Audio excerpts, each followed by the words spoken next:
Assalamualaikum warahmatullahi wabarakatuh. Selamat siang, salam sejahtera, salam sehat semuanya. Pada kesempatan ini kita akan mendiskusikan tentang bab KPS, kualifikasi dan pendidikan staf. Disclaimer, ini PowerPoint yang kita gunakan adalah PowerPoint dari Kemenkes yang saat itu dikembangkan oleh Dr. Chris. Saya izin share screen. Untuk pertemuan hari ini memang adalah untuk menyiapkan dari akreditasi, khususnya untuk akreditasi rumah sakit. Namun demikian juga bisa digunakan untuk pembelajaran, sehingga saya izin untuk dipublish, untuk bisa di-replay berulang-ulang untuk kita sama-sama belajar. Baik, kualifikasi dan pendidikan staf, kita lanjut. Ada 21 standar dengan 81 elemen penilaian. Kalau kita lihat hierarkinya, dimulai dari perencanaan dan pengelolaan staf, pendidikan dan pelatihan, kesehatan dan keselamatan kerja staf, kemudian tenaga medis, tenaga keperawatan, dan tenaga kesehatan lain. Pengelompokannya kita lihat KPS 1 sampai 7 kaitannya tentang ini ya, manajemen, kemudian uraian tugas job description, KPS 3 rekrutmen dan performance appraisal, 4 kompetensi PPA klinis sesuai kebutuhan, 5 kompetensi staf non klinis sesuai kebutuhan, 6 data kepegawaian, kemudian 7 orientasi. Kemudian 8, KPS 8, 8.1 adalah tentang continuing medical education, kemudian CPD sebenarnya, continuing professional development, jadi tidak hanya untuk medis, kemudian resusitasi dan BHD.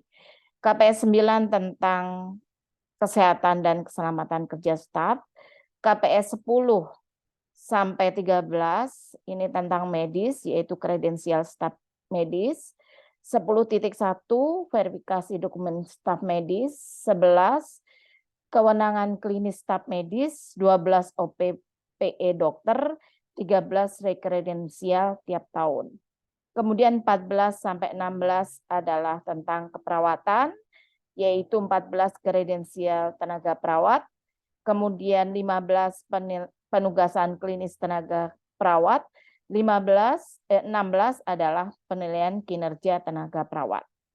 Yang berikutnya KPS 17 dan 18 adalah tenaga kesehatan lainnya, terdiri 17-nya kredensial tenaga kesehatan lainnya, 18 penugasan klinis tenaga kesehatan lainnya, dan 19 penilaian kinerja tenaga kesehatan lainnya. Kita akan bahas satu persatu. Yang pertama, KPS 1 yaitu kepala unit merencanakan dan menetapkan persyaratan pendidikan, keterampilan, pengetahuan, dan persyaratan lainnya bagi semua staf di unitnya sesuai dengan kebutuhan pasien. Ada maksud dan tujuannya, jadi ketika perencanaan harus melihat persyaratan pendidikan, kompetensi, dan pengalaman, disesuaikan dengan misi rumah sakit, populasi pasien, kompleksitas kebutuhan pasien, layanan diagnostik dan klinis, jumlah pasien rawat inap dan rawat jalan, serta peralatan medis yang digunakan dalam pelayanan pasien. Elemen penilaiannya ada A sampai F, terdiri dari regulasi tentang kualifikasi pendidikan dan staf, ini poin A sampai F yang tadi kita sampaikan. B, tentang kepala unit sudah merencanakan dan menetapkan persyaratan pendidikan, kompetensi, dan pengalaman staf di unitnya sesuai peraturan dan perundangan. C, kebutuhan staf telah direncanakan sesuai poin A sampai E. Kemudian D, perencanaan staf meliputi jumlah, jenis, dan kualifikasi. Kemudian E, perencanaan staf membahas tentang penugasan dan rotasi prestasi. Kemudian F, efektivitas perencanaan staf dipantau secara berkelanjutan dan diperbaharui sesuai dengan kebutuhan. KPS 2 tentang tanggung jawab staf dituangkan dalam uraian tugas. Jadi setiap staf mempunyai uraian tugas, tujuannya atau maksud dan tujuannya. Tenaga kesehatan ditugaskan di bidang manajerial, kepala bidang, kepala unit, ini juga harus punya uraian tugas. Kemudian tenaga kesehatan yang punya 2 tugas, yaitu manajerial dan klinis, harus mempunyai uraian tugas. Kemudian sedangkan kewenangan tugas klinisnya ini akan dicantumkan pada SPK dan RKK. Contohnya tidak hanya dokter ya, untuk keseluruhan termasuk perawat dan tenaga kesehatan lain. Kemudian tenaga kesehatan yang sedang mengikuti pendidikan dan bekerja di bawah supervisi, maka program pendidikannya menentukan batasan kewenangan, apa yang boleh dan apa yang tidak boleh dikerjakan. Tenaga kesehatan diizinkan untuk memberikan pelayanan sementara di rumah sakit seperti perawat paruh waktu yang ada suatu perbantuan dan sebagainya. Elemen penilaiannya ada 2, yaitu setiap staf memiliki uraian tugas sesuai tugas yang diberikan. Tenaga kesehatan yang diidentifikasi A sampai D dalam maksud dan tujuan memiliki uraian tugas yang sesuai dengan tugas dan tanggung jawabnya. Kemudian KPS 3, rumah sakit menyusun dan menerapkan proses rekrutmen, evaluasi, pengangkatan staf, serta prosedur terkait. Maksud dan tujuannya, rumah sakit menetapkan proses yang terpusat, efisien, terkoordinasi, agar terlaksana secara seragam. Apa saja meliputi rekrutmen staf sesuai dengan kebutuhan, evaluasi kompetensi kandidat staf, calon staf, dan pengangkatan staf baru. Elemen penilaiannya ada 2, yaitu rumah sakit menetapkan regulasi tentang proses rekrutmen, evaluasi kompetensi, kandidat calon staf, dan mekanisme pengangkatan staf. Kemudian rumah sakit telah menerapkan proses A sampai C dalam maksud dan tujuan. Jadi nanti biasanya yang dibutuhkan adalah regulasinya dan dokumentasi saat melakukan proses rekrutmen sampai pengangkatan staf. KPS 4, rumah sakit menetapkan proses untuk membantu bahwa kompetensi PPA sesuai dengan persyaratan jabatan atau memenuhi tanggung jawab untuk memenuhi kebutuhan rumah sakit. Di sini maksud dan tujuannya, staf klinis yang kompeten direkrut melalui proses yang mencocokkan persyaratan jabatan atau posisi yang dipersyaratkan sesuai dengan kualifikasi staf yang meliputi penilaian kompetensi awal untuk memastikan apakah PPA dapat melakukan tanggung jawab sesuai uraian tugasnya. Kemudian penilaian dilakukan sebelum atau saat mulai bertugas. Kemudian penilaian kompetensi yang diinginkan juga mencakup kaitannya kemampuan staf mengoperasikan alat, kemudian alarm klinis, dan mengawasi pengelolaan obat yang sesuai dengan area tempat ia bekerja. Yang C adalah rumah sakit menetapkan proses evaluasi kemampuan dan frekuensi secara berkesinambungan. Artinya tidak hanya di awal tetapi dilakukan evaluasi secara berkesinambungan. Elemen penilaiannya ada 3, yaitu A, rumah sakit menetapkan proses untuk menyesuaikan kompetensi PPA dan kebutuhan pasien. Kemudian PPA yang baru dinilai kinerjanya dan pada saat akan memulai pekerjaannya oleh kepala unit. Kemudian terdapat setidaknya 1 atau lebih evaluasi yang didokumentasikan untuk tiap PPA sesuai uraian tugas setiap tahunnya atau sesuai dengan kebutuhan rumah sakit. Nanti ini related dengan KPS tentang penilaian kinerja. KPS 5. Rumah sakit menetapkan proses yang memastikan kompetensi staf non-klinis sesuai dengan persyaratan jabatan atau posisi untuk memenuhi kebutuhan rumah sakit. Kalau KPS 4 adalah tentang staf klinis, ini adalah non-klinis. Maksud dan tujuannya mengidentifikasi staf yang memenuhi persyaratan posisi non-klinis. Kemudian juga supervisor memberikan orientasi kepada staf non-klinis untuk memastikan bahwa staf tersebut melakukan tanggung jawabnya sesuai dengan uraian tugasnya. Kemudian rumah sakit melakukan pengawasan evaluasi secara berkala untuk memastikan kompetensi posisi tersebut. Elemen penilaiannya, rumah sakit menetapkan dan menerapkan proses yang menyesuaikan kompetensi staf non-klinis dengan persyaratan jabatan atau posisi.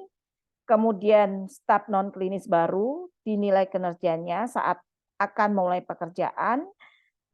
Kemudian setidaknya 1 atau lebih harus dilakukan evaluasi yang didokumentasikan. Kemudian KPS 6. Terdapat informasi kepegawaian yang terdokumentasi dalam file kepegawaian. Maksud dan tujuannya, file kepegawaiannya harus ada, kemudian diupdate, kemudian hal-hal yang mengandung informasi sensitif harus dijaga kerahasiaannya.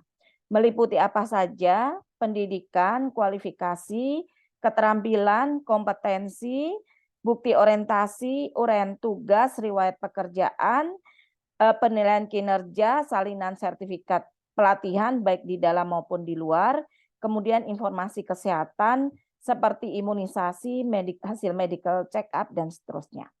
Elemen penilaiannya, file kepegawaian terstandarisasi, dipelihara serta dijaga kerahasiaannya. Kemudian file kepegawaian mencakup A sampai G sesuai dengan maksud dan tujuan. KPS 7. Staf diberikan orientasi mengenai rumah sakit dan unit tempat mereka ditugaskan dan tanggung jawab pekerjaan pada saat pengangkatan staf. Maksud dan tujuannya, keputusan pengangkatan staf melalui sejumlah tahapan. Pemahaman terhadap rumah sakit secara keseluruhan dan tanggung jawab klinis maupun non-klinis untuk berperan dalam mencapai misi rumah sakit. Ini harus bisa dilakukan melalui orientasi. Terdiri dari 2, yaitu orientasi umum tentang rumah sakit, program mutu, keselamatan pasien, kemudian juga program PPI. Kemudian orientasi khusus meliputi tugas, tanggung jawab untuk melakukan pekerjaannya. Hasil orientasi ini dicatat dalam file kepegawaian. Staf ini yang dimaksud adalah semua staf termasuk staf kontrak, sukarela, staf paruh waktu, mahasiswa atau trainee juga diberikan orientasi baik umum maupun khusus. Elemen penilaiannya ada 4. Rumah sakit menetapkan regulasi tentang orientasi. Kemudian tenaga kesehatan baru telah diberikan orientasi umum dan orientasi khusus. Kemudian staf non-klinis juga diberikan orientasi umum dan orientasi khusus. Tenaga kontrak, paruh waktu, mahasiswa, trainee, dan sukarela juga diberikan orientasi baik umum maupun khusus. KPS 8 tentang pendidikan dan pelatihan berkelanjutan. Maksud dan tujuannya, data dari berbagai sumber dalam penyusunan program pendidikan dan pelatihan untuk memenuhi kebutuhan pasien dan atau memenuhi persyaratan pendidikan berkelanjutan. Sumber informasi untuk memenuhi kebutuhan pendidikan mencakupi hasil kegiatan pengukuran data mutu dan keselamatan pasien, hasil analisis laporan insiden keselamatan pasien, kemudian hasil survei budaya keselamatan pasien, hasil pemantauan program manajemen fasilitas dan kesehatan, pengenalan teknologi, keterampilan, dan pengetahuan baru yang diperoleh dari penilaian kinerja, prosedur klinis baru, rencana untuk menyediakan layanan baru, serta kebutuhan dan usulan dari setiap unit. Jadi ada poin A sampai H untuk sebagai dasar landasan untuk diadakan pendidikan dan pelatihan berkelanjutan. Elemen penilaiannya ada 4, yaitu rumah sakit telah mengidentifikasi kebutuhan pendidikan staf berdasarkan sumber berbagai informasi A sampai H. Kemudian program pendidikan dan pelatihan telah disusun berdasarkan identifikasi sumber informasi. Kemudian pendidikan dan pelatihan berkelanjutan diberikan kepada staf baik dari internal maupun eksternal. Rumah sakit telah menyediakan waktu, anggaran, sarana prasarana yang memadai bagi semua staf untuk mendapatkan mengikuti kesempatan ya untuk pendidikan dan pelatihan yang dibutuhkan. 8.1. Staf yang memberikan asuhan pasien dilatih untuk dapat mendemonstrasikan teknik resusitasi jantung paru. Jadi ini khusus ya, semua staf yang merawat pasien termasuk dokter, staf lain perlu wajib dilakukan pelatihan teknik resusitasi dasar. Rumah sakit menentukan pelatihan bantuan hidup dasar atau bantuan hidup lanjut untuk setiap staf sesuai dengan tugas dan perannya di rumah sakit. Efek elemen penilaiannya ada 3. Yang pertama adalah rumah sakit telah menetapkan pelatihan untuk teknik resusitasi jantung paru tingkat dasar pada seluruh staf dan bantuan tingkat lanjut bagi staf yang ditentukan oleh rumah sakit. Kemudian terdapat bukti yang menunjukkan bahwa staf yang mengikuti pelatihan BHD maupun bantuan hidup tingkat lanjut telah lulus pelatihan tersebut. Tingkat pelatihan ditentukan untuk staf harus diulang berdasarkan persyaratan dan atau jangka waktu yang ditetapkan oleh program pelatihan yang diakui, atau setiap 2 tahun jika tidak menggunakan program pelatihan yang diakui. KPS 9 tentang pelayanan kesehatan dan keselamatan staf. Maksud dan tujuannya harus ada cara pelaporan untuk dan mendapatkan pengobatan, menerima konseling untuk staf yang menangani cedera yang mungkin terjadi akibat tertusuk jarum suntik, terpapar penyakit menular, atau mendapatkan kekerasan di tempat kerja. Mengidentifikasi risiko dan kondisi berbahaya di rumah sakit, serta masalah kesehatan maupun keselamatan lainnya. Program ini meliputi, tetapi biasanya juga tidak terbatas dari ini, yaitu screening kesehatan awal saat masuk, tindakan untuk mengendalikan pajanan kerja yang berbahaya, pelatihan, pendidikan intervensi terkait cara memberikan asuhan pasien yang aman, pendidikan, pelatihan, dan intervensi terkait pengelolaan kekerasan di tempat kerja. Nah, ini apakah sudah ada kita? Kemudian pendidikan, pelatihan, dan intervensi kepada staf yang berpotensi terhadap menjadi KTD atau kejadian sentinel, tata laksana kondisi terkait pekerjaan seperti cedera punggung atau cedera lain yang lebih darurat, vaksinasi, imunisasi pencegahan, dan pemeriksaan kesehatan berkala. H. Pengelolaan kesehatan mental staf seperti yang pada kondisi kegawat daruratan atau pandemi. Elemen penilaiannya ada A sampai G. A. Rumah sakit menetapkan program kesehatan dan keselamatan staf. B. Program kesehatan dan keselamatan staf mencakup setidaknya A hingga H. C.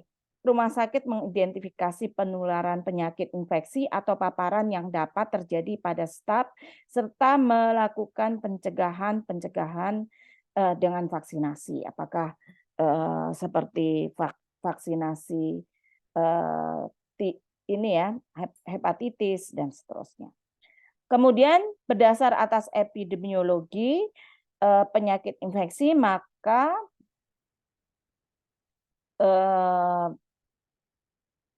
dilaksanakan suatu identifikasi resiko staf yang terpapar atau tertular serta melaksanakan pemeriksaan kesehatan ya serta vaksinasi. Kemudian rumah sakit telah melaksanakan evaluasi, konseling, tata laksana lebih lanjut untuk staf yang terpapar penyakit infeksi serta dikoordinasikan dalam program pencegahan dan pengendalian infeksi. Nah, ini dokumennya harus ada. Kemudian rumah sakit telah ruangannya mungkin juga sudah ada, kemudian evaluasinya seperti apa itu juga harusnya ada.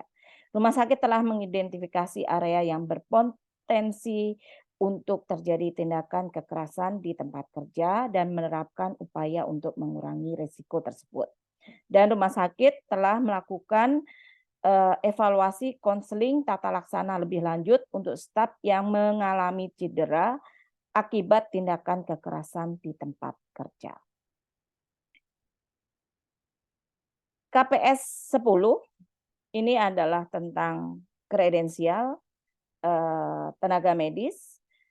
Maksud dan tujuannya, kredensial adalah proses evaluasi, memeriksa dokumen dari pelamar, kemudian melalui apa saja, wawancara dan ketentuan lain sesuai dengan kebutuhan rumah sakit yang dilakukan terhadap seorang tenaga medis untuk menentukan apakah yang bersangkutan layak diberikan penugasan klinis dan kewenangan klinis untuk menjalankan asuhan di lingkungan rumah sakit pada periode tertentu. Tenaga medis adalah semua dokter dan dokter gigi yang memberikan layanan preventif, promotif, kuratif, rehabilitatif, bedah atau layanan medis, dan ini banyak ya, bisa nanti dipelajari. Kemudian verifikasi adalah proses untuk memeriksa validitas dan kelengkapan kredensial dari sumber yang mengeluarkan kredensial. Rekredensial adalah proses kredensial ulang setiap 3 tahun.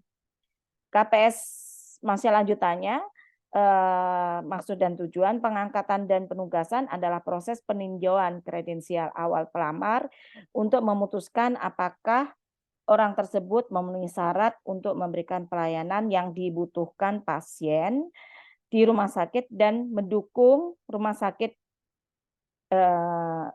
dan dapat didukung rumah sakit dengan staf yang kompeten dan dengan kemampuan teknis rumah sakit. Kemudian pengangkatan atau penugasan kembali adalah proses pengajuan dokumen anggota tenaga medis untuk diverifikasi.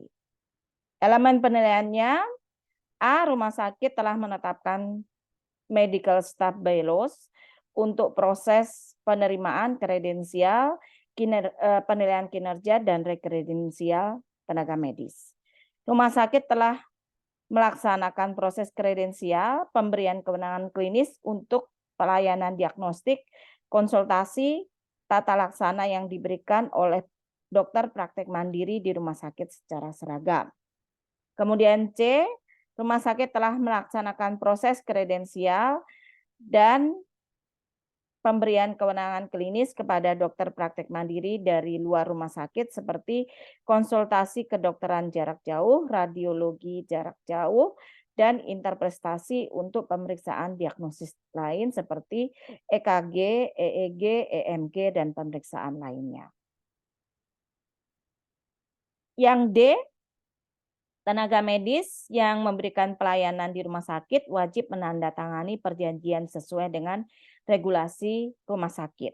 Kemudian rumah sakit telah melaksanakan verifikasi ke lembaga atau badan atau instansi pendidikan atau organisasi profesi yang diakui yang mengeluarkan izin atau sertifikat dan kredensial lain dalam proses kredensial sesuai dengan peraturan perundang-undangan. F, ada bukti dilaksanakan kredensial tambahan ke sumber yang melaksanakan atau mengeluarkan apabila tenaga medis meminta kewenangan klinis tambahan yang canggih atau subspesialis. 10.1 elemen penilaiannya, pengangkatan tenaga medis dibuat berdasarkan kebijakan rumah sakit yang konsisten sesuai dengan misi dan pelayanan yang diberikan untuk memenuhi kebutuhan pasien. Yang berikutnya, pengangkatan tidak dilakukan sampai setidaknya izin atau surat tanda registrasi sudah diverifikasi dari sumber utama yang mengeluarkan surat tersebut dan tenaga medis dapat memberikan pelayanan kepada pasien di bawah supervisi sampai semua kredensial yang dipersyaratkan undang-undang sudah diverifikasi. Kemudian C, untuk tenaga medis yang belum mendapatkan kewenangan mandiri, dilakukan supervisi dengan mengatur frekuensi supervisi dan supervisor yang ditunjuk serta didokumentasikan di file kredensial. KPS 11. Rumah sakit menetapkan proses yang seragam, objektif, berbasis bukti untuk memberikan kewenangan kepada tenaga medis. Maksud dan tujuannya pada pengangkatan awal, pertimbangannya meliputi hal-hal berikut. A, keputusan tentang kewenangan klinis yang akan diberikan kepada staf medis, terutama atas informasi dan dokumentasi yang diterima dari sumber luar rumah sakit. Kemudian program pendidikan spesialis menentukan dan membuat daftar secara umum tentang kompetensi di area diagnostik dan tindakan profesi, dan Konsil KKI mengeluarkan standar kompetensi kewenangan. Di dalam setiap spesialisasi ada suatu proses untuk merinci kewenangan ini secara seragam. Dan seorang dokter dengan spesialisasi yang sama dimungkinkan memiliki kewenangan berbeda yang disebabkan oleh perbedaan pendidikan dan pelatihan tambahan, pengalaman atau hasil kinerja selama bekerja, serta kemampuan motoriknya. KPS 11. Masih lanjutannya, maksud dan tujuannya, keputusan kewenangan klinis dirinci dan direkomendasikan kepada pimpinan rumah sakit. Kemudian penilaian kinerja tenaga medis berkelanjutan setiap tahun yang dikeluarkan oleh rumah sakit berisi jumlah pasien per penyakit atau tindakan yang ditangani per tahun, rata lama dirawat, serta angka kematian. Kemudian angka ILO dan kepatuhan terhadap PPK. Kemudian hasil evaluasi praktek profesional berkelanjutan atau OPPE dan FPPE. Kemudian hasil pendidikan dan pelatihan tambahan dari pusat pendidikan, kolegium, perhimpunan profesi, dan rumah sakit yang kompeten mengeluarkan sertifikat. I-nya untuk kewenangan tambahan pada pelayanan risiko tinggi, maka rumah sakit menentukan area pelayanan risiko tinggi. Kemudian kewenangan klinis tidak dapat diberikan jika rumah sakit tidak mempunyai peralatan khusus atau staf khusus yang mendukung pelaksanaan kewenangan klinis. KPS 11, elemen penilaiannya A, direktur menetapkan kewenangan klinis setelah mendapatkan rekomendasi dari komite medik, poin A sampai J. Kemudian ada bukti pemberian kewenangan klinis berdasarkan atas rekomendasi kewenangan klinis dari komite medis. Ada bukti pelaksanaan pemberian kewenangan tambahan dari verifikasi dari sumber utama yang mengeluarkan ijazah atau sertifikat. SPK dan RKK dari staf medis dalam bentuk cetak atau elektronik atau media lain tersedia di semua unit pelayanan. Dan setiap staf medis hanya memberikan pelayanan klinis sesuai dengan kewenangan klinis yang diberikan. KPS 12 tentang OPPE. Penilaian OPPE adalah proses pengumpulan data dan informasi secara berkesinambungan untuk menilai kompetensi klinis dan perilaku profesional tenaga medis. Tenaga medis adalah model dan mentor dalam menumbuhkan budaya keselamatan di rumah sakit. Elemen penilaiannya, A. Rumah sakit menetapkan proses OPPE yang terdiri dari penilaian mutu praktek profesional berkelanjutan, etik, dan disiplin. Kemudian penilaian OPPE ada 3 area umum, yaitu perilaku, pengembangan profesional, dan kinerja klinis. C. Penilaian OPPE juga meliputi peran dan pencapaian target indikator mutu yang diukur di unit tempat bekerja. Dan D. Data dan informasi hasil pelayanan klinis dari staf medis dikaji secara objektif dan berbasis bukti. E. Data dan informasi hasil pemantauan kinerja tenaga medis sekurang-kurangnya adalah tiap 12 bulan. Dilakukan oleh kepala unit, ketua kelompok tenaga medis, subkomite peningkatan mutu komite medik, dan pimpinan pelayanan medis. Hasilnya didokumentasikan di dalam file kredensial. Jika terdapat kejadian insiden keselamatan pasien atau pelanggaran perilaku, maka dilakukan tindakan yang secara adil berdasarkan hasil analisis terkait kejadian tersebut. Bila ada temuan yang berdampak pada pemberian kewenangan tenaga medis, temuan tersebut didokumentasikan pada file tenaga medis dan diinformasikan ke unit tempat tenaga medis memberikan pelayanan. KPS 13, paling sedikit 3 tahun melakukan rekredensial berdasarkan hasil penilaian praktek profesional berkelanjutan atau OPPE. Maksud dan tujuannya,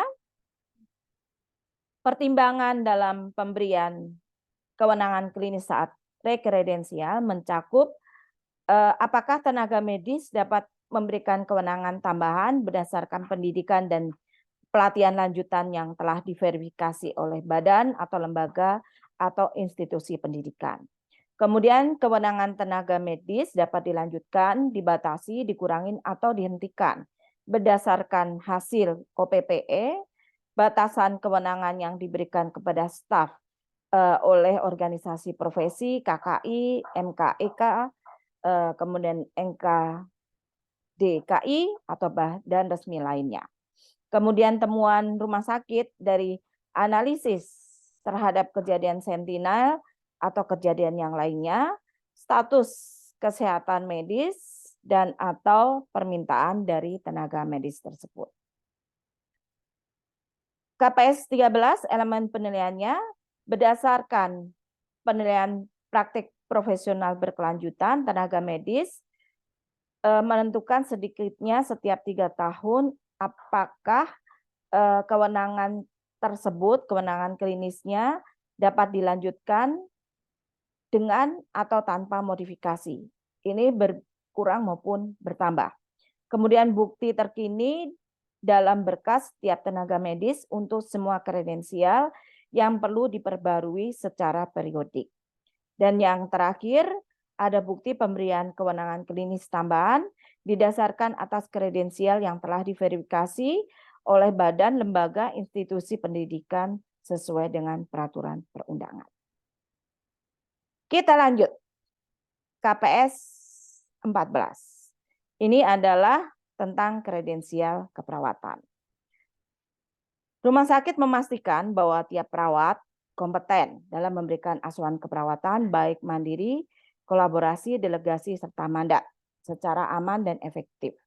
Dengan cara memahami peraturan dan peraturan perundangan terkait perawat dan praktik keperawatan, melakukan kredensial, semua bukti pendidikan, pelatihan, pengalaman, informasi yang ada pada tiap perawat sekurang-kurangnya meliputi bukti pendidikan, registrasi, izin, kemudian kewenangan, pelatihan, serta pengalaman terbaru dan terverifikasi dari sumber aslinya. Bukti kompetensi terbaru melalui informasi dari sumber lain di tempat perawat pernah bekerja sebelumnya. Surat rekomendasi dan atau informasi lain yang mungkin diperlukan rumah sakit, antara lain riwayat kesehatan dan sebagainya. Kemudian rumah sakit perlu melakukan setiap upaya untuk memverifikasi informasi penting dari berbagai sumber utama dengan cara mengecek ke website resmi institusi pendidikan, pelatihan, melalui email maupun surat tercatat. Elemen penilaiannya A, rumah sakit menetapkan proses kredensial yang efektif, poin A sampai C, tersedia bukti dokumen pendidikan, registrasi, sertifikasi, izin, kemudian pelatihan, pengalaman terbaru, kemudian terdapat pelaksanaan verifikasi ke badan atau lembaga institusi pendidikan, terdapat bukti dokumen kredensial yang dipelihara pada setiap tenaga keperawatan, dan E, rumah sakit menerapkan proses untuk memastikan bahwa kredensial perawat kontrak lengkap sebelum penugasan. KPS 15. Penugasan klinis berdasarkan atas hasil kredensial tenaga perawat. Maksud dan tujuannya, hasil kredensial perawat berupa rincian kewenangan klinis menjadi landasan untuk membuat surat penugasan klinis. Elemen penilaiannya, rumah sakit menetapkan rincian kewenangan klinis perawat berdasarkan hasil kredensial terhadap perawat.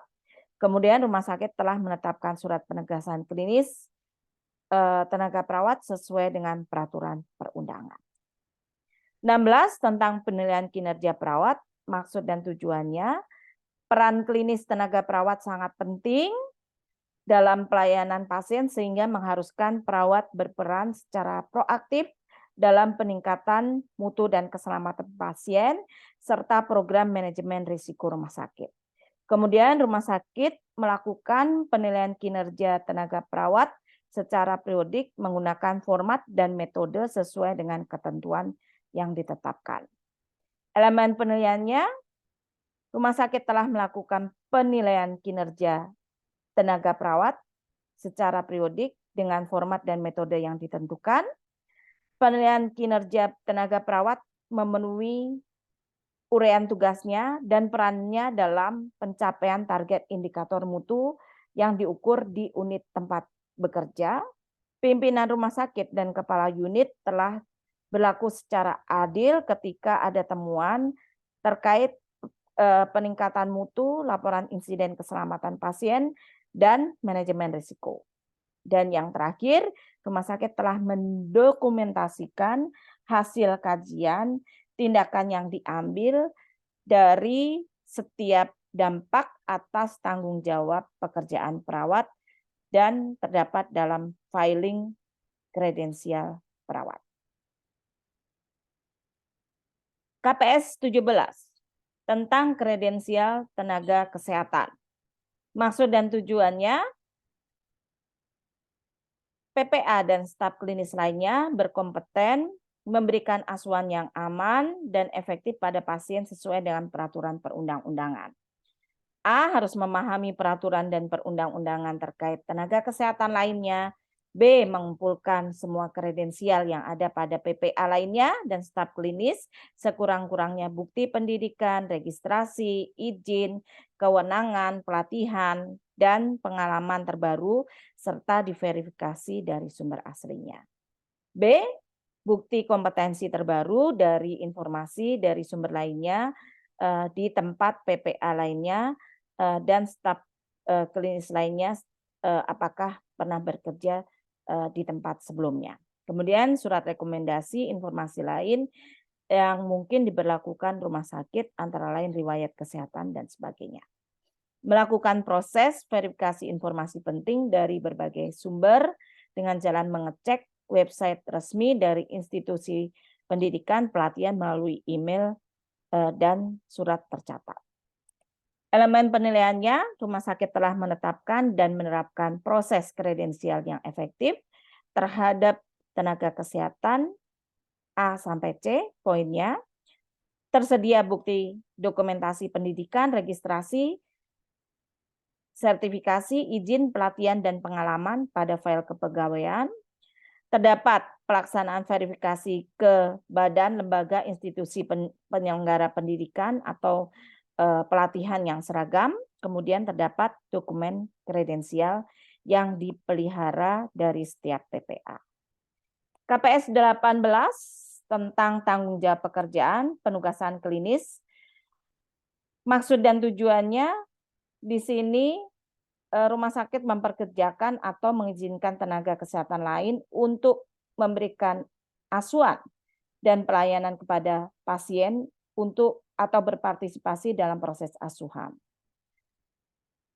Elemen penilaiannya, rumah sakit menetapkan rincian kewenangan klinis PPA dan staf klinis lainnya berdasar dari hasil kredensial tenaga kesehatan lainnya. Kemudian rumah sakit telah menetapkan surat penegasan klinis kepada tenaga kesehatan lainnya sesuai dengan peraturan perundangan. KPS 19 tentang penilaian kinerja kesehatan lainnya ini hampir sama ya dengan yang di keperawatan. KPS 16 rumah sakit melakukan penilaian kinerja tenaga kesehatan lainnya secara periodik.